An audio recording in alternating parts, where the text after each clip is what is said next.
नमस्कार, मी विलास बडे। संध्याकाळचे 7 वाजलेत। या बुलेटिनमध्ये आपल्या सगळ्यांचं स्वागत। बुलेटिनच्या सुरुवातीला एक महत्त्वाची ब्रेकिंग न्यूज येते। शिवसेनेशी युतीबद्दल कोणतीही चर्चा सुरू नसल्याचं सांगण्यात आलेलं आहे आणि शिवसेना मुंबई महानगरपालिकेतला सत्ताधारी पक्ष आहे, तिथल्या समस्यांवर उत्तर शोधायला शिवसेना समर्थ आहे, अशा प्रकारचं वक्तव्य चंद्रकांत पाटील यांनी केलेलं आहे। गेल्या काही दिवसांमध्ये खरं तर युतीबद्दलच्या चर्चांना उधाण आलेलं असताना चंद्रकांत पाटील यांचं हे वक्तव्य आहे। विवेक कुलकर्णी आपले प्रतिनिधी आता आपल्या सोबत आहेत। विवेक, चंद्रकांत पाटील नेमकं काय म्हणाले?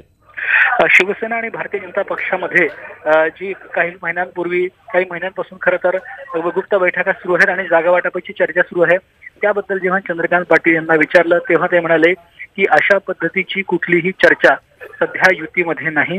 शिवसेना आणि भाजपमध्ये लोकसभा आणि विधानसभाच्या युतीबद्दल सध्या कुठलीही चर्चा नाही, असं त्यांनी स्पष्ट केलेलं आहे। त्याचबरोबर त्यांनी असं म्हटलेलं, त्यांना जेव्हा बेस्टबद्दल भारतीय जनता पक्ष कुठलीच भूमिका घेत नाहीये, शिवसेना ह्या सगळ्या गोष्टीत या सगळ्या विषयात टीकेचा धनी ठरल्यामुळे भारतीय जनता पक्षाने त्यांना अधिक अडचणीत आणता या बद्दल कुठलेही विधान केलेलं नाहीये, असा जेव्हा त्यांना प्रश्न विचारला तेव्हा ते म्हणाले की मुंबई महानगरपालिकेमध्ये शिवसेना हा सत्ताधारी पक्ष आहे आणि तिथल्या प्रत्येक समस्येवर शिवसेनेला उत्तर शोधता येईल असं आम्हाला वाटतं, अशा पद्धतीचं त्यांनी विधान केलेलं आहे। शिवसेनेबद्दलची 2 महत्त्वाची विधाने केली आणि त्यातलं सगळ्यात महत्त्वाचं म्हणजे शिवसेनेशी युतीबद्दल कुठलीही चर्चा नाही, असं स्पष्ट विधान चंद्रकांत पाटील यांनी केलं आहे। धन्यवाद विवेक, तुम्ही दिलेल्या सगळ्या सविस्तर माहितीबद्दल। आणि यानंतर आपण बेस्टच्या बैठकीत जातो, जिथे बेस्टचे कर्मचारी जे आहेत ते तिथल्या सगळ्यांना संबोधित करतायत। 500 पद त्याच्यानंतर ते येत आहेत जी आज इंजिनिअरिंगची मुख्य ऍक्टिव्हिटी आहे, स्वीपिंग क्लिनिंगची। इंजिनिअरिंगचा निम्मा कामगार क्लीनर कॅटेगरीमध्ये आहे, ते सगळंच्या सगळं sweeping, cleaning, washing of buses हे सगळं कॉन्ट्रॅक्टने द्यायचं आणि त्याच्याशिवाय तुम्ही लिहून द्यायचं की व्यवस्थापनाला जी जी गोष्ट कंत्राटाने द्यायची असेल त्या सगळ्या गोष्टी तुम्ही कंत्राटाने द्यायला परवानगी दिली पाहिजे। हा दुसरा मत।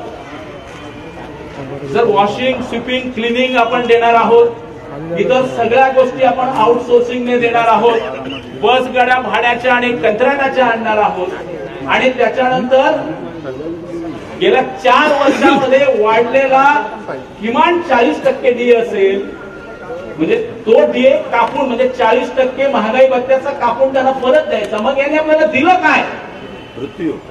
त्याचा दुसरा शब्द नाही। आणि त्याच्याही पलीकडे ही बीएसटी यांचं जर मी हे ऍक्सेप्ट केलं तर बीएसटीचं लाईफ आपण रडत खडत, म्हणजे डीए नाही, पगार नाही, काही नाही, आणि आपण रडत खडत 4 वर्ष काढायची आणि ह्यांनी सांगायचं आता तुमची गरज संपली, आता तुम्ही घरी जावा। मित्रांनो, मला आजही सांगायचं आहे की हे अनेक मुद्दे आहेत याच्यामध्ये आणि ह्या सगळ्या त्या केसेस युनियनने टाकून ठेवलेल्या आहेत, त्या सगळ्या केसेस मागे घेण्यात यावं आणि एका शब्दात लिहून द्यायचं आहे हायकोर्टासमोर की आम्हाला हे मान्य आहे। काय लिहून द्यायचंय? पहिला मुद्दा आहे